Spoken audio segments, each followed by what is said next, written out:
Obrigada pela companhia, por estarmos juntos nesse momento. Possamos aproveitar a experiência da reflexão juntamente com os nossos amigos espirituais, porque o momento que nós passamos na casa espírita, quando nós chegamos nesse espaço, nós passamos pela sensação diferente, basta que você preste atenção, porque é diferente, porque aqui nós temos a possibilidade de elevar a nossa vibração, o nosso nível de consciência. E assim nós nos permitimos, aliás, ficar mais próximos de nossos amigos espirituais. E nesse momento, certamente, que ele está a postos para nos ajudar, para nos trazer o melhor entendimento da nossa missão na Terra. Hoje, a nossa conversa, a nossa reflexão, ou a nossa proposta de reflexão para aqueles que estão aqui, para se dispor a esse momento de refletir, de trazer para si essa condição de entender o quanto que uma informação que nós recebemos, ao ser traduzida, ao fazer parte da nossa capacidade cognitiva de conhecimento, ela nos ajuda no nosso processo de transformação. Então, a proposta de reflexão para aqueles que estão dispostos a isso. O capítulo 21 do Evangelho segundo o Espiritismo, o título haverá, falsos cristos e falsos profetas.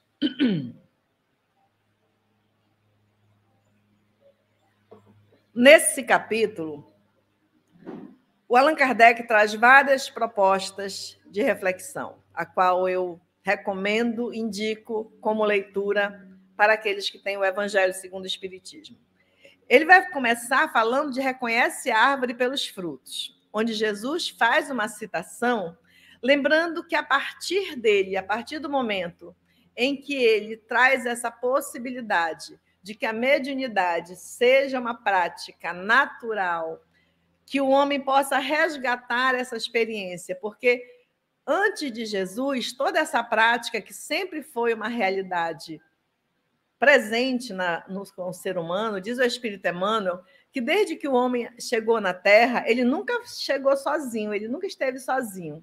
Que não pensemos que Deus, ao criar a lei da reencarnação, do progresso através da lei da reencarnação, e os espíritos começaram a reencarnar em vários pontos, mas no caso na Terra, que é onde nós estamos, parece que nós fomos deixados aqui e pronto.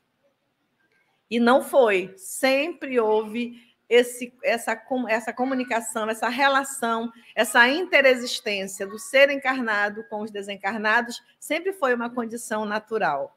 No entanto, a experiência do homem no mundo, em busca da sua sobrevivência, pelo instinto da preservação e da sobrevivência, ele começou a usar também, quando ele descobriu, quando ele se viu diante dessa possibilidade, adivinham o que ele faz? E até hoje, muitos de nós nos atrapalhamos com isso. Começamos a usar em prol dos nossos interesses pessoais. E, a partir daí, a mediunidade foi tomando esses rumos para a maioria. Claro, diferente de alguns outros movimentos onde isso contribuiu bastante ou muito para o progresso da humanidade. Por isso, hoje, nós estamos aqui, diante dessa possibilidade de irmos melhorando a cada dia, principalmente a nossa relação com Deus e com a nossa realidade espiritual.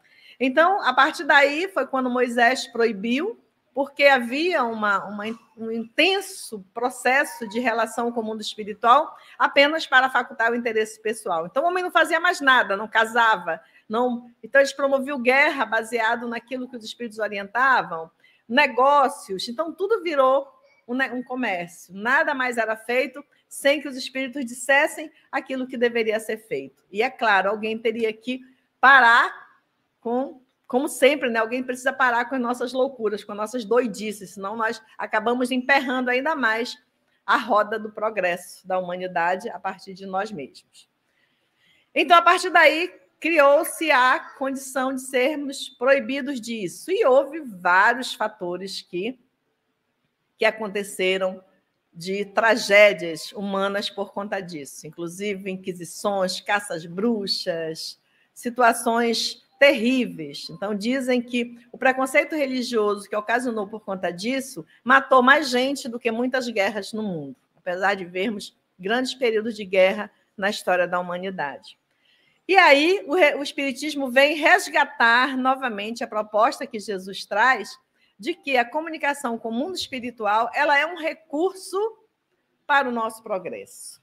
Ela é um recurso para que nós possamos, como diz Joana de Ângeles no livro Jesus, o Evangelho, à luz da psicologia profunda, que é esse aqui, recomendo muito, que ela traz uma base bem psicológica e profunda de alguns capítulos do Evangelho segundo o Espiritismo, que, a partir do momento em que Jesus novamente retorna à humanidade, ou presenteia a humanidade com esse processo comum de se relacionar com o mundo espiritual, nós vamos entender que a mediunidade ela vem propor essa essência espiritual nossa.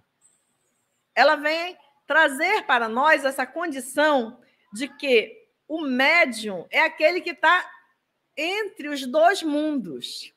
E Allan Kardec vem nos propor uma reflexão no Livro dos Médiuns de que todos somos médiuns. Inclusive, no Livro dos Espíritos, quando ele pergunta se os espíritos interferem na nossa vida, e os espíritos dizem que sempre, e que algumas vezes são eles que nos dirigem, quando nós não temos autonomia para decidir e para viver experiências pela nossa própria condição espiritual, intelectual e moral. Sendo assim, se os espíritos interferem permanentemente na nossa existência, então é aquilo que Kardec afirma no Livro dos Médiuns. Todos nós somos médiuns, porque todos nós temos a percepção. Só que alguns mais ostensivos, outros não. Mas isso também é um outro estudo que quem não conhece, pode fazer em várias propostas, inclusive em casas espíritas, que tem estudos sobre mediunidade. Faça, você se vendo ou se sentindo como médium ou não, experimente fazer um curso de mediunidade em uma das casas espíritas, que muitas oferecem. Experimente fazer para você conhecer mais a sua alma de médium, de estar entre esses dois mundos. Quando Jesus fala da árvore, que se conhece a árvore pelos frutos, ele vai falar de que, por conta dessa possibilidade natural do homem viver essa experiência, haverá muitos falsos profetas. Haverá falsos profetas, inclusive, como tanto encarnado quanto desencarnado, quanto traz o Evangelho aqui dos falsos profetas na erraticidade.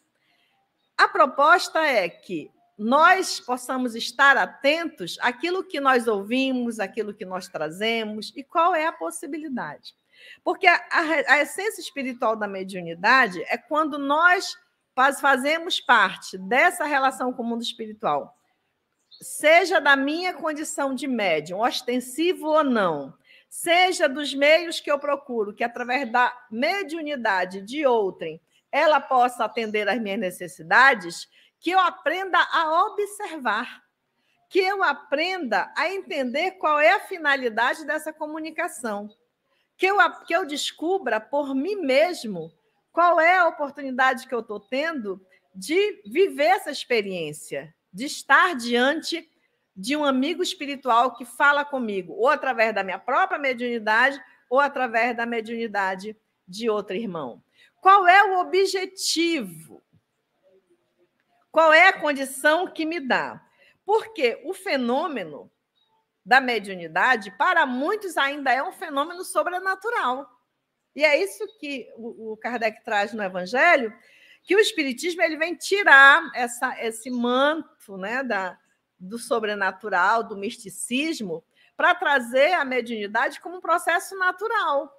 Então, é da lei natural a mediunidade. E que ela tem a possibilidade de facultar as nossas condições, o nosso processo de evolução. E aí ele vai falar: não acrediteis em todos os espíritos. Por que não acrediteis em todos os espíritos? Porque, como diz João no Evangelho, não acrediteis em todos os espíritos, porque o fato de ser um espírito não significa que ele seja de Deus, mas acredite naqueles que falam em nome de Deus. O Allan Kardec lembra no Livro dos Médiuns que não devemos nos enganar na condição de estar desencarnado, porque muitos pensam que a partir do momento que a pessoa desencarna, que o espírito está do outro lado da vida, ele já sabe de tudo, ele entende de tudo, e não é assim. O espírito, quando desencarna, ele continua sabendo aquilo que ele demonstra saber aqui. Ele não muda. Lembra que nós tínhamos até... Ainda existe muitas pessoas, eu imagino, que ainda tem essa crença equivocada, quando a gente dizia assim, tu quer virar santo, morre. Não é? Porque a partir da pessoa, no momento que ela desencarnou, nossa, a pessoa é tão boa, então ela desencarnou, ela morreu, então ela já vira uma pessoa boa. E nós sabemos que não é assim. Então, assim como nós aqui encarnados, nós aprendemos a dissimular, nós usamos muito dos nossos interesses pessoais, nós vivemos muitas experiências atreladas àquilo, à nossa condição psíquica, moral, do lado de lá também, do mundo espiritual também. Assim, Jesus diz, guardai-vos dos falsos profetas.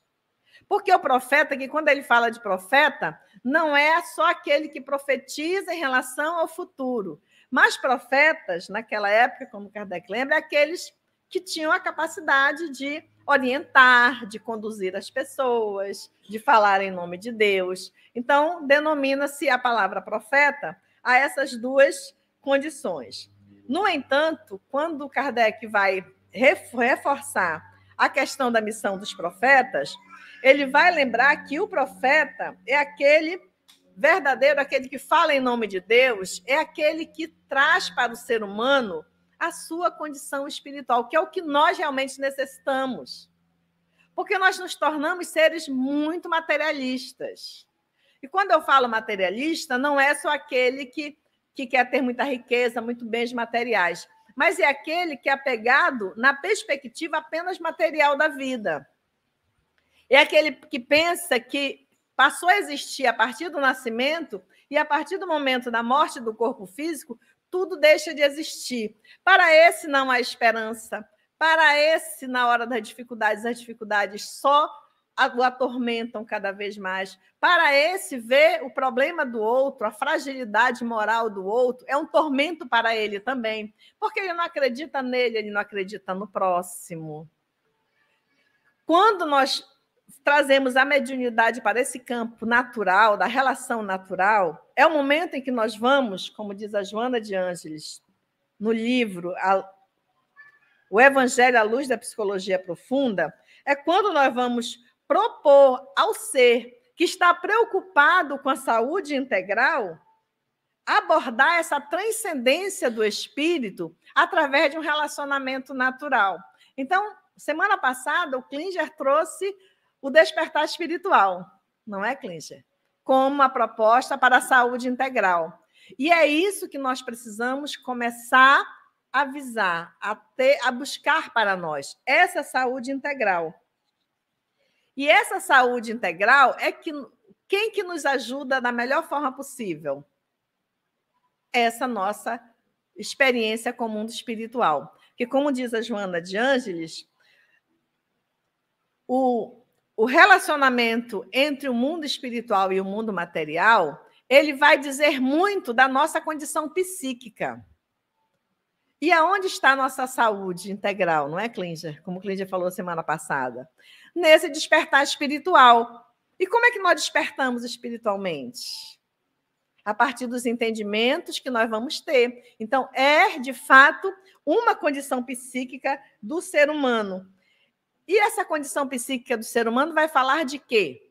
Dos valores nobres da vida. Encontrar, de fato, o que são os valores. O que realmente eu me importo. Na nossa casa, Recanto da Paz, nós trazemos uma atividade onde ela é integrada com todo o nosso processo de interexistência com o mundo espiritual. Onde aqui, muitas vezes, nós viemos em busca de cura, mas da cura física. Porque ainda é a ideia que nós temos de cura. A visão materialista é que eu estou com um problema no estômago, eu vou buscar um médico somente para curar o meu estômago. Então, o gastro, né, que é o médico do estômago, ele vai me ajudar naquela condição de resolver aquela situação pontual do estômago. Mas o que vai me faltar aí para adquirir realmente a saúde e não adoecer mais do estômago? A saúde integral. Onde eu vou condicionar a minha relação não só com aquele ponto onde acontece as dores físicas, mas algo que está além disso. Ou seja, quando nós trabalhamos dentro dessa perspectiva da interexistência do espírito, encarnado com o desencarnado, a nossa proposta é que a pessoa se veja. Não se veja no seu erro, não se veja na sua dificuldade, mas se veja principalmente como um ser espiritual, como um espírito imortal. Porque naquele momento ela está conversando com quem? Com o espírito desencarnado, que está falando sobre ela, que está ajudando ela a se perceber, que está ajudando ela a se conduzir de uma forma diferenciada no mundo para não atrelar-se novamente a novas doenças, a não permanecer nesse ciclo vicioso de ficar bom de uma coisa, fica bom do pé esquerdo, adoece do direito, fica bom da mão direita, adoece da esquerda, fica bom do estômago, adoece do fígado, fica bom da garganta, adoece da cabeça, e assim nós vamos, só trocando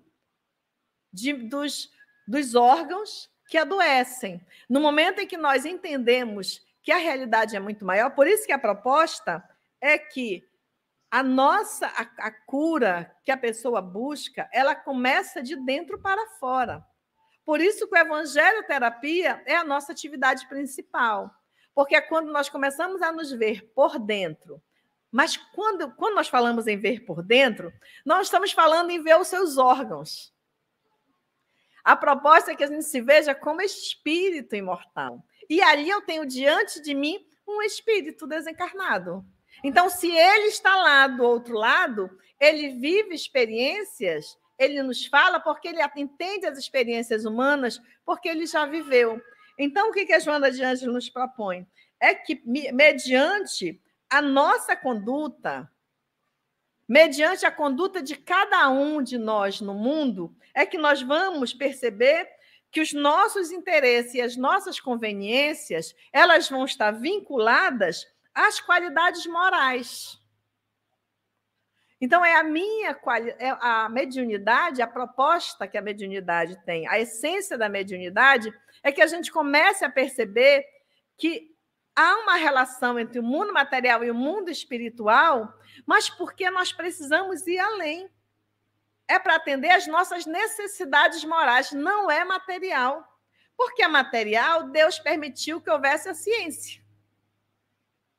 E a ciência está ali para cuidar das questões pontuais.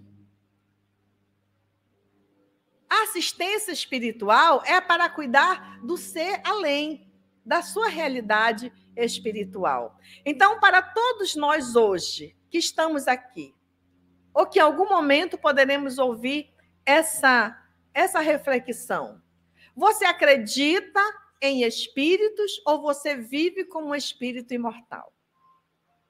Você acredita que existe a reencarnação ou você vive como um reencarnacionista? Como é que você pensa? Diante das dificuldades morais, das dificuldades... Quando eu falo de dificuldades morais, eu não estou falando algo que você sente como a gente sente alguma dor física. As nossas qualidades morais, ou as nossas dificuldades dos nossos valores morais, de não ter essa aquisição de valores morais fundamentados, baseados numa realidade espiritual, ela se mostra na minha relação com as pessoas, na minha relação com a sociedade, na minha relação com as dificuldades, inclusive quando o corpo adoece. Porque a maioria das doenças na Terra ainda são por uma dificuldade psíquica, como dizem os espíritos. Pela nossa forma equivocada de lidar com a nossa experiência na Terra, em achar que nós somos apenas seres materiais. E essa minha visão de ser apenas um ser material, ela me permite ser conduzida por esses equívocos também dos espíritos que conduzem os falsos profetas. É como se eu busco atender apenas uma necessidade minha, egoística, limitada. E aí eu vou ser conduzida por quê? Por quem? Na maioria das vezes. Na minha ânsia de querer respostas, de querer uma cura, de querer que o outro resolva meu problema, eu vou me atrelar a falsos profetas, principalmente aqueles profetas, dos falsos profetas da erraticidade. Então, quando a Joana de Ângeles nos convida a fazer essa reflexão, ela diz que o psiquismo da Terra reflete o psiquismo espiritual. Se a minha condição ainda é de viver apenas a experiência material e me desconectar da minha necessidade no mundo, que é evoluir espiritualmente, moralmente, o que vai acontecer? Eu vou atrair os impostores que vão desejar me orientar, porque a visão deles também é ilimitada. Sendo assim, qual é a nossa proposta? É que nós comecemos a observar os nossos próprios atos. Porque quando a gente pensa que a árvore que dá maus frutos, que se conhece a árvore pelos frutos, e quando eu vejo que o fruto não é bom e eu vejo que a árvore não é boa, o que isso está colocado?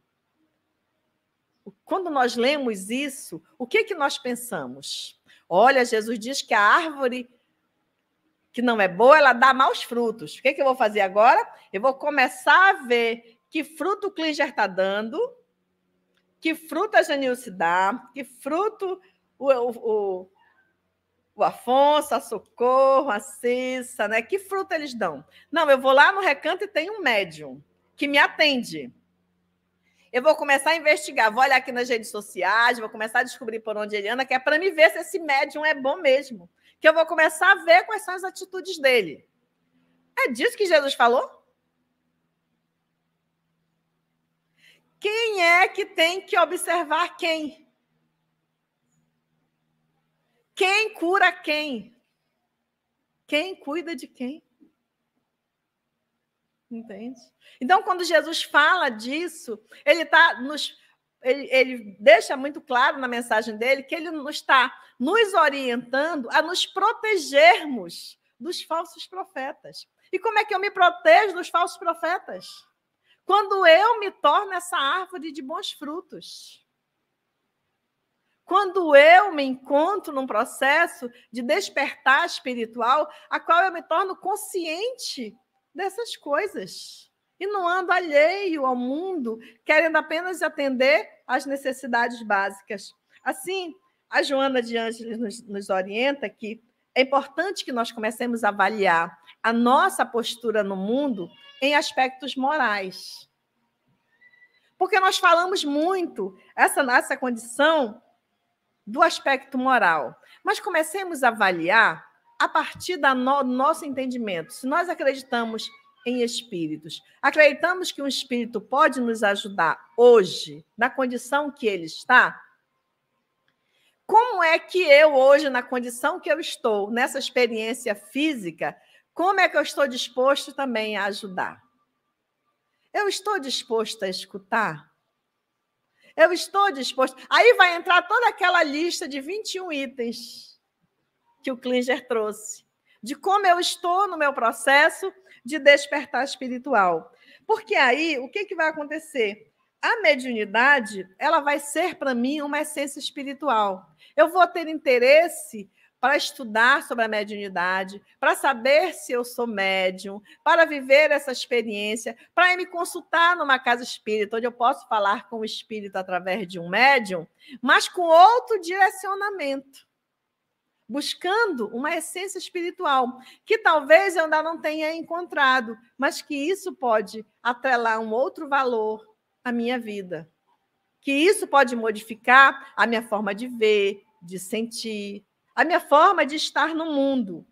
Ou seja, O que a Joana de Ângeles traz aqui é que a mediunidade, ela tem, quando nós observamos ela como esse grande recurso para a minha evolução integral, para a minha saúde integral, ela vai me ajudar a fazer uma conexão, uma integração com a consciência cósmica.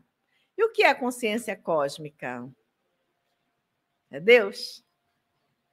Então, eu vou me integrar a essa consciência cósmica. A nossa proposta é que nós possamos trabalhar para nos libertarmos dessa consciência coletiva do engano, do erro, ou de que os espíritos é que vão conduzir a minha vida, para que eu aprenda, com essa ajuda, com essa influência do mundo espiritual, a conduzir a minha própria vida, a conquistar essa maturidade espiritual, para que ela me liberte dos vícios. E ela coloca um vício aqui da indolência, da intolerância. Porque a minha intolerância me faz ver com tanta intensidade os erros dos outros que eu esqueço de ver o meu. Que a minha condição de não me perceber, de não me ver como essa árvore que pode dar bons frutos, eu acabo não respeitando a minha condição e, naturalmente, eu não respeito a condição do outro. Em nenhum nível, em nenhum momento, em nenhuma condição. Quando a Joana de Ângeles nos pede é que nós possamos entender a mediunidade como uma condição essencial. Ela comprova a sobrevivência do espírito. E que, ao desencarnar, nós vamos ter uma percepção muito maior da vida. Diz o Kardec que é como se você subisse uma montanha. Imagina que você fica no topo de uma montanha quando você desencarna. E lá do topo da montanha, você olha para baixo e você vê todos aqueles que dão a volta sobre a montanha. Então, quando você olha de lá, você olha aqui e vê que aqui tem um covil de lobos, ou tem umas serpentes aqui desse lado da montanha. Aí você olha para o outro lado, você vê aqui a Grace caminhando. Aí você assim, Grace, tenha cuidado, que mais adiante tem umas serpentes. Então, ele não está prevendo se a Grace... Nossa, eu tenho impressão que não vai ser bom fazer esse caminho. Quando ela tem essa sensação, é porque um espírito viu que ali tem serpente. Mas o que acontece? Ela diz, não, quer saber, eu vou mesmo. Aí ela vai. Quando ela chega lá, ela dá de cara com serpentes, com os lobos. Aí ela é atacada, aí ela sofre, aí ela fica mal, e ela vai dizer, bem que os espíritos tentaram me dizer, eles estavam prevendo que isso ia acontecer comigo. Ele não estava prevendo, ele estava vendo que ali tinha. Não era ele não estava prevendo. Às vezes, por outra pessoa, diz assim, olha, Janilce, não faça isso. Eu tenho a impressão que não vai ser legal. Você não, eu quero nem saber. Aí tu faz, aí dá errado, né? Dá ruim. Aí dá ruim e diz assim, olha, foi por isso que tu falou, por isso que deu ruim. Se tu não tivesse falado não. É que alguém deve ter, através de mim, te dito que ele tá, como ele está no topo da montanha, ele viu que se tu completar essa volta por aqui, vai dar ruim, porque ele está vendo o que tem lá. Então, por isso que a mediunidade ela é um fator importante para a humanidade, porque ela nos ajuda muito. A questão é que nós não queremos ver. Nós nos negamos a ver os lobos, as serpentes, as ervas daninhas que estão aonde? No jardim do outro ou no meu jardim? No meu jardim tem alguém no topo da montanha que está vendo isso, que está vendo meu caminho. Está vendo as voltas que eu dou? E é assim que nós vivemos, na maioria das vezes, dando volta, e tropeçando nas mesmas pedras. Por isso, eu gosto da poesia do Carlos Drummond de Andrade, que reflete muito, né, aquilo que nós vivemos. No meu caminho tinha uma pedra no meu caminho tinha uma pedra. Aí a pessoa, como é que... Uma vez um aluno falou, professora, como é que pode uma poesia como essa? Eu estava dando aula de literatura, né, inventando, porque eu não tenho essa formação direito, mas eu precisei, eu fui fazer. Aí, o que nós fomos trabalhar? Por que algum poeta faria uma poesia? Que poesia é essa? No meu caminho tem uma pedra, na pedra tem meu caminho. Se você for ler todas as poesias do Drummond e da Clarice Lispector e do Fernando Pessoa, todos eles falam de nós, das nossas fragilidades humanas. E nós passamos a vida toda assim, caindo, levantando, caindo, levantando, caindo, levantando, e nunca tira as pedras. E sempre tem alguém que vai dizer, olha, tem uma pedra, mas eu não quero, tem uma pedra. Então, a realidade com o mundo espiritual, ela nos coloca nessa posição. Se Jesus nos orientou sobre os falsos profetas, adivinha por quê? Por que que um pai orienta a criança? A criança sai, vai, primeiro dia de aula, a primeira vez que a criança vai sozinha para a aula. Ah, tu vai para a aula, né? Tá, vai. É assim que o pai diz? O que o pai faz? Hã? Faz o quê? Orienta. Menino faz isso, não faz aquilo, não pega isso, não pega o lápis do coleguinha, se alguém fizer isso, tu não faz. Olha um monte de orientação. E tem horas que você não aguenta mais tanta orientação. Toda vez a mãe e o pai dizem a mesma coisa, não faz isso, não faz por onde. Vocês acham que o que Jesus fazia? O que Jesus faz até hoje? Quando nós lemos essa mensagem dos falsos profetas, o que ele está nos orientando? Cuida do teu coração. Tem até um provérbio que diz isso: de tudo que deves cuidar, guarda e cuida do teu coração, porque é nele que reside a fonte da vida. Porque, mas aí eu vou julgar o médium, vou julgar a comunicação que me orientou errado. Foi o espírito ou foi você que só sabia receber essas orientações? Então, quando Jesus nos ensina, guardai-vos dos falsos profetas.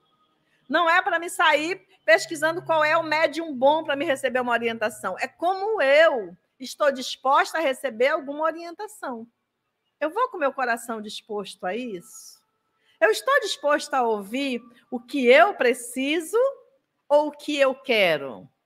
Eu quero que alguém diga, olha, continua dando volta nessa montanha, que tu vai encontrar só flores, só riqueza, só coisas maravilhosas. O que é que eu prefiro? Ou eu quero que alguém diga de verdade o que é que eu vou encontrar se eu continuar fazendo a volta em torno dessa montanha? Os falsos profetas, eles são um sinal daquilo que nós estamos vivendo. Então, uma árvore, fisicamente, dentro do processo material, uma árvore, ela sozinha, ela não dá frutos o suficiente. Uma vez eu li sobre isso quando eu dava aula de educação ambiental. Ela só dá frutos, quanto mais você colocar outra árvore próximo dela, mais ela dá mais frutos, mais ela produz. Entende? Então, ao lado de quem que você quer estar?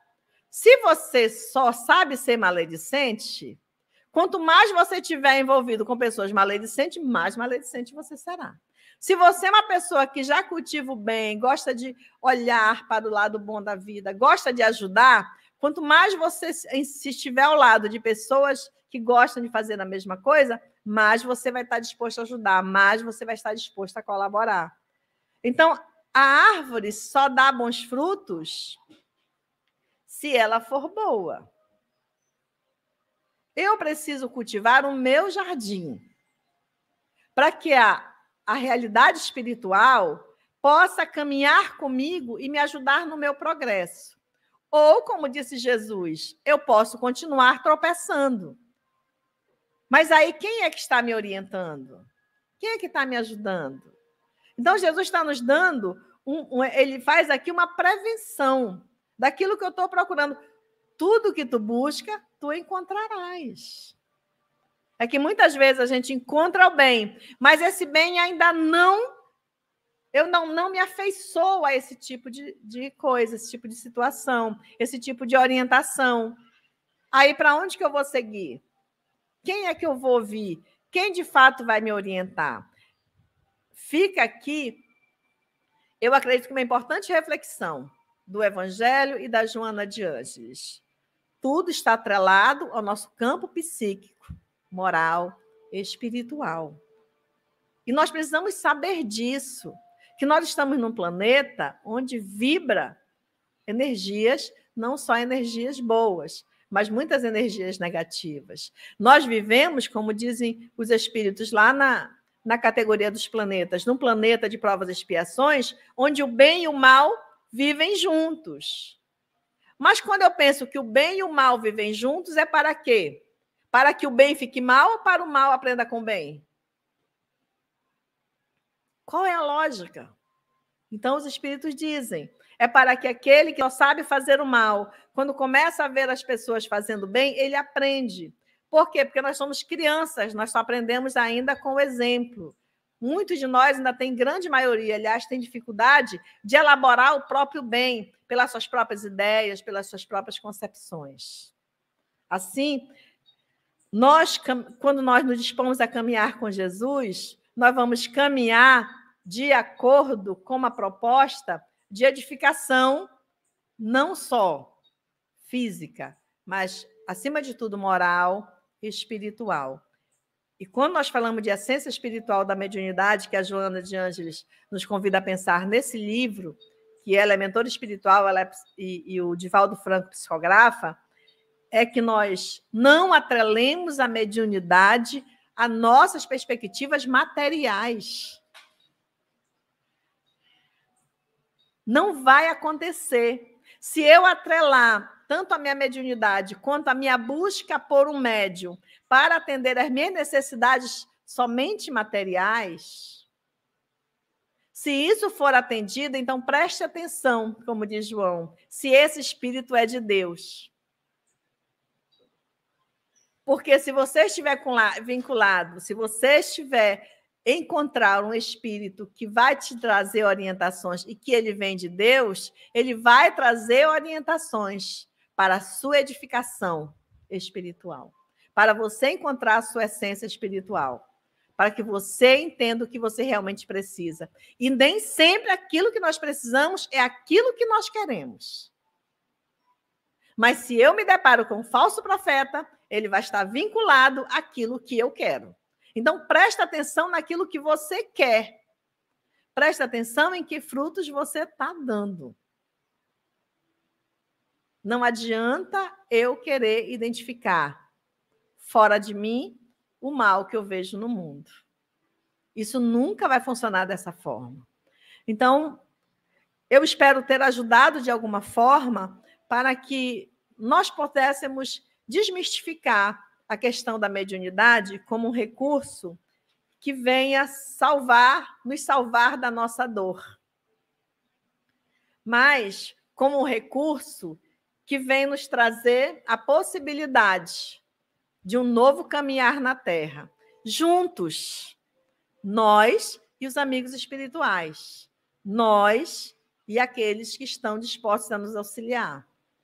Então, eu trago aqui essa reflexão e temos lá, no Evangelho segundo o Espiritismo, todo o capítulo 21, nos alertando e nos orientando de como nós podemos saber e viver essa experiência.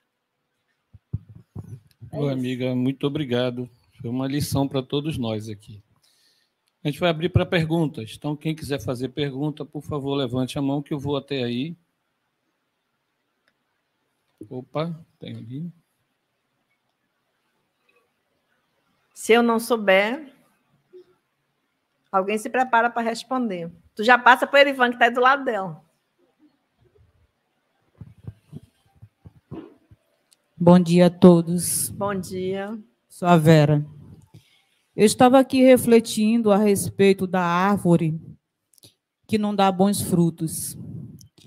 E aí, na minha mente, a pergunta constante: a árvore que não dá bons frutos, é relevante cortá-la ou podá-la para que futuramente ela comece a dar bons frutos? Já pensando que esse podar, em relação a nós, é a nossa reforma íntima, procede do pensamento ou é melhor cortá-la, como fez Jesus com a figueira que não dava figos?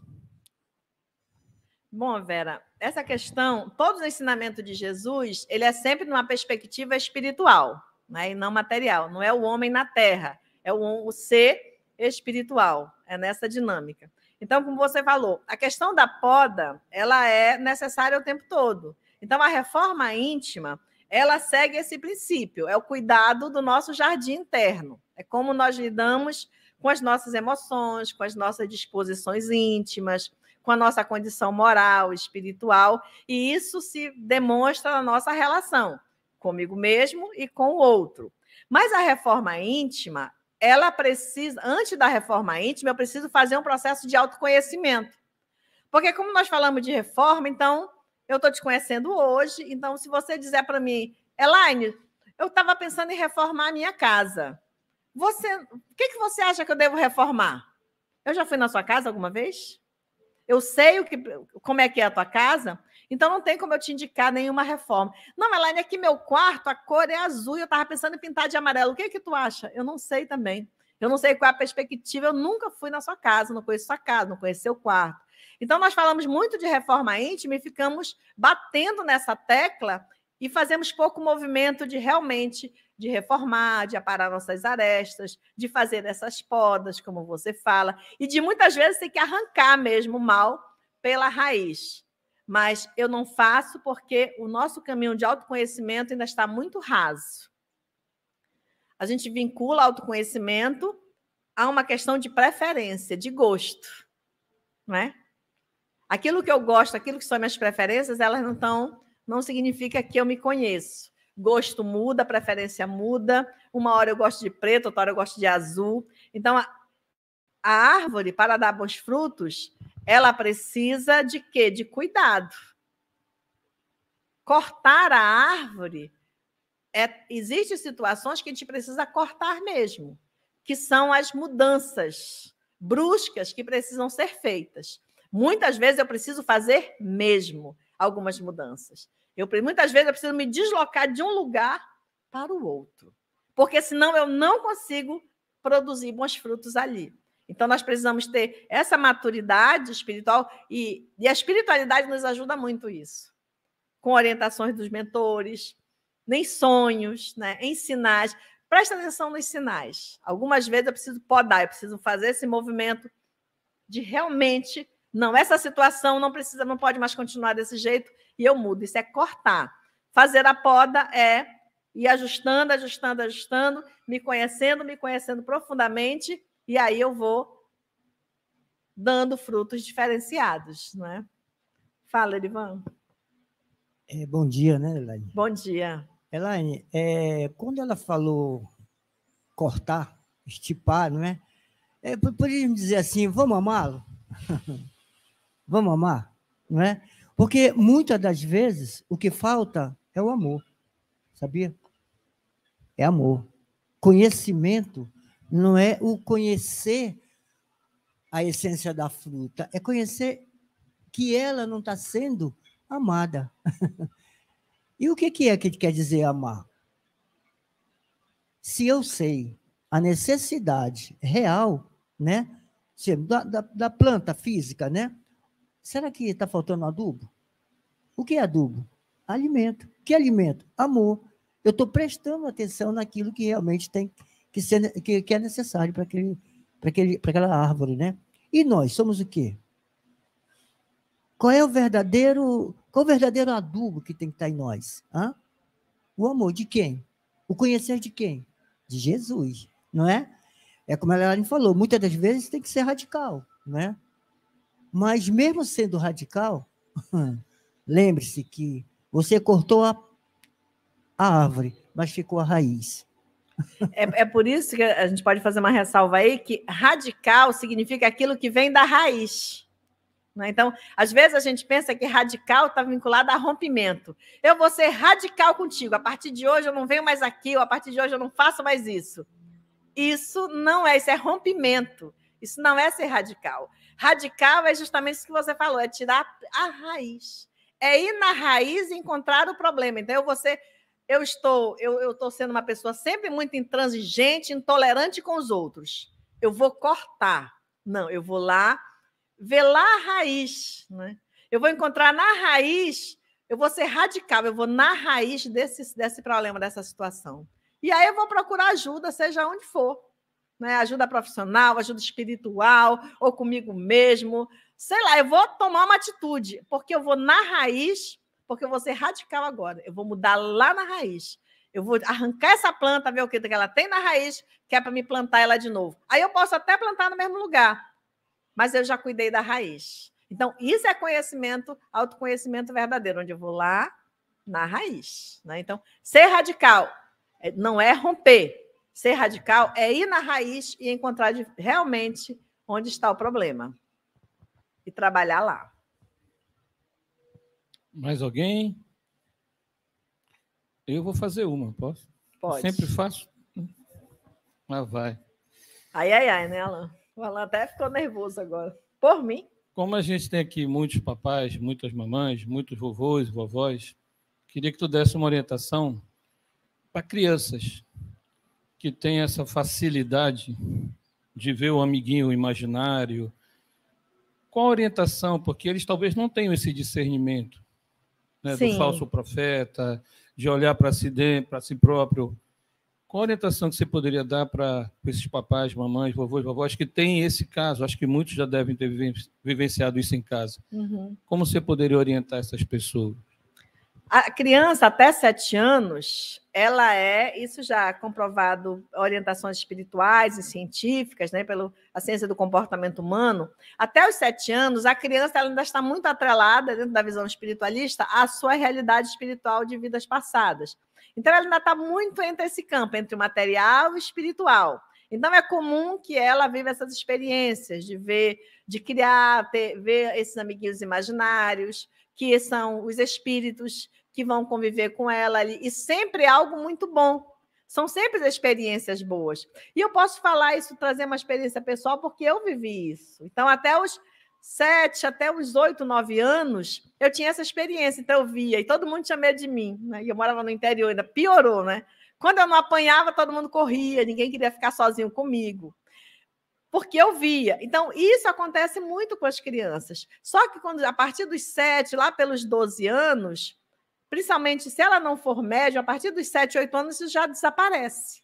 Era só uma experiência porque o espírito ainda está muito... Ele não tem experiências aqui no mundo material que possa tirá-lo dessa perspectiva espiritual. Então, é natural, é um processo natural, psíquico, espiritual, é natural. Só que a partir dos 8, 9, 10 anos em diante, ele vai começando a ter experiência, ele vai começando a detectar. E se eu gosto, se eu nunca, começa a ver as coisas de forma diferente. Ele começa a criar uma experiência material. E aí já começa a despertar as suas tendências. E aí, sim, se ele for médium, de fato, isso continua por um tempo, já de forma mais pesada, as imagens começam a vir, mas chega um momento que cessa, os amigos espirituais eles ajudam para que isso cesse, e na adolescência, a partir de 17, 18 anos, volta. Aí essa mediunidade ela vai voltar de acordo com a característica da pessoa. Então, até 7, 8 anos, eu via espíritos, pessoas comuns, que falavam comigo, que a gente ria, brincava e tudo mais. A partir dos 12, eu já comecei a ter sensações ruins, quer dizer, já começou a despertar minhas tendências não muito boas. Depois passou. A partir do momento que eu fiz 17, 18 anos, aí intensificaram de novo. Só que com 17, 18 anos, eu já não era uma persona muito grata, né? Eu já era meio que uma persona não grata. Eu nunca tive religião, eu não acreditava em Deus, eu era muito rebelde, então toda a dor, todo o sofrimento que eu fiz, que eu passei, me fez me tornar uma pessoa muito rebelde.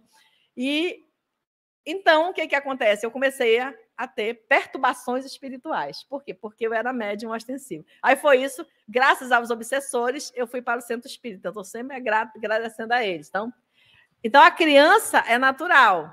Se ela for médium, vai passar entre 10 e 12 anos. Isso tem lá no livro dos médiuns também. E a partir dos 17, 18, começa a vir de novo. Agora, dependendo se ela for um espírito mais evoluído, né? Bom, que não era o meu caso, ela vai continuar tendo percepções boas e desenvolver essa mediunidade de forma saudável. Senão, ela vai parar numa sessão de desobsessão. Fica a dica por aí, né? Para os papais e para as mamães que têm isso em casa.